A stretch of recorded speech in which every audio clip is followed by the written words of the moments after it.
जी मैं बेवा औरत हैगी जे।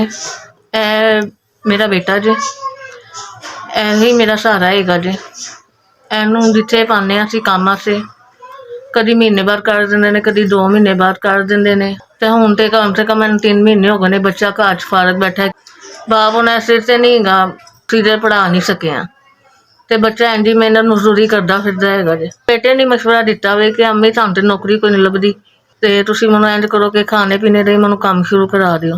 बड़ी मुश्किलां करके थोड़ी चीज़ां असीं इकट्ठियां कीतियां होईयां ने ते अग्गों कोई सिलसिला नहीं बन रहा। अग्गों सानूं चाहिदी है रेहड़ी ते 2 बेंच ते ओहदे वास्ते साडे कोल कोई मसला नहीं हल हो रहा। साढ़े 4 भांडे लैके आए जे बड़ी मुश्किलों दे नाल। भांडे विच 25,000 रुपया लग गया, वो भी पता नहीं असीं कित्थों कित्थों करके ते असीं ये 4 चीज़ां लैके आए जे।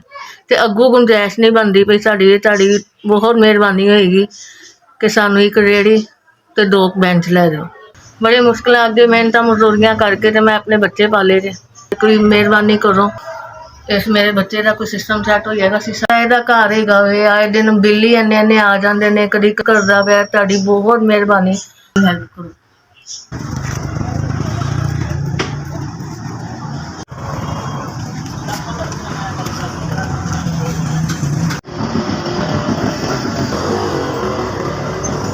SBS अदारे की बहुत बहुत मेहरबानी है।